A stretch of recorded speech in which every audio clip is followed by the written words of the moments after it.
Good morning, everybody. Lee Brower here, and welcome to this week's edition of Meaningful Monday. I am so grateful to be with you, and I'm glad to be with you. Well, it's that time of the year. It's that time of the year to be grateful. And here we have the attitude of gratitude. The attitude built within gratitude. You see it's built with two T's there. And isn't that the way this time of the year is? It's really an attitude that we love and that we embrace. You know, it's full of traditions. I've shared one of our traditions with you in the past. Let me share it with you again and kind of bring it into context. This time of the year is the time of year, starting on Thanksgiving, that we bring out a white tablecloth. And on that white tablecloth, we trace everybody's hands that comes and visits us. We keep it out throughout the Thanksgiving season. In fact, we have something we call Thanksmas. Happens on the first or second Saturday of the month of December, between Thanksgiving and Christmas.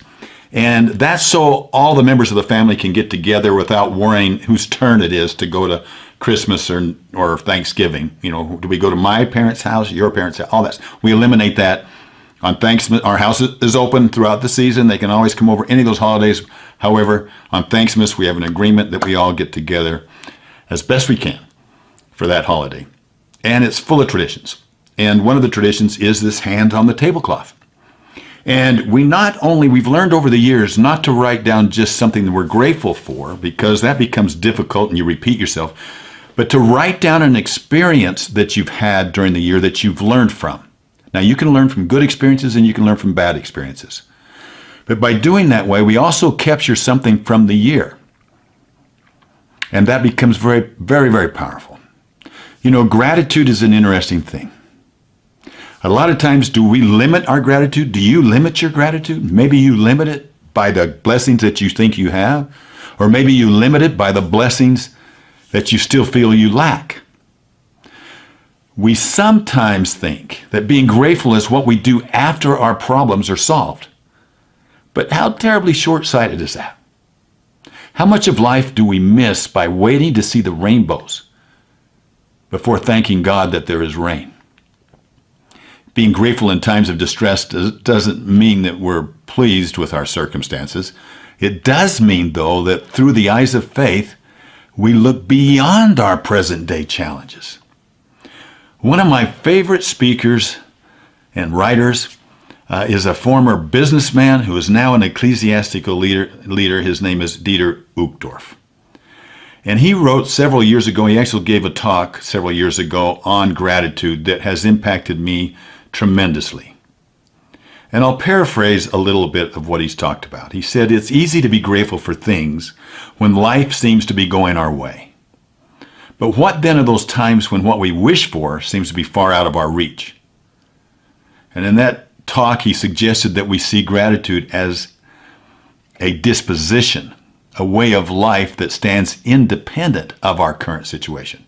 In other words, instead of being thankful for things, we might attempt to focus on being thankful in our circumstances, whatever they may be. So going back to the hands on the tablecloth, to write down not necessarily what we're thankful for, but what we're thankful in. What have we learned, regardless of how challenging it was? What have we learned this year?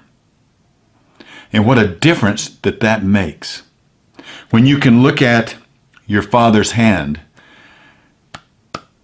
who's since passed away, and on the back of his program was at his funeral was the last picture of the last hand that he traced with what he was grateful in. Or you look at the little kids now that are grandkids come in and put their hands on top of their hands to see how much they've grown. Or the teenagers that are now parents, now married, and hopefully will carry this tradition on. Or the mother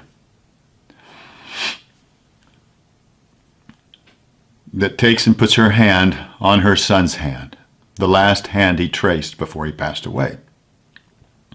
What a blessing that is. And that's being grateful in. You know, this type of gratitude transcends whatever is happening around us.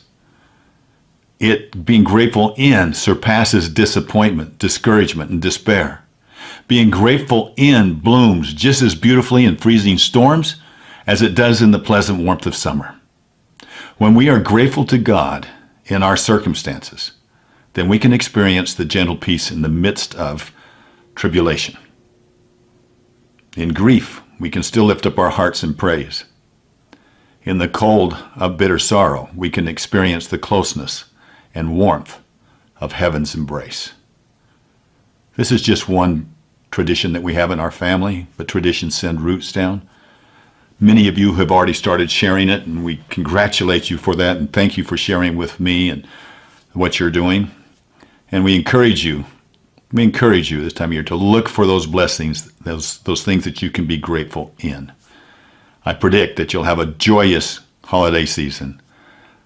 I wish you a joyful holiday season. I'll talk to you next week. Bye-bye.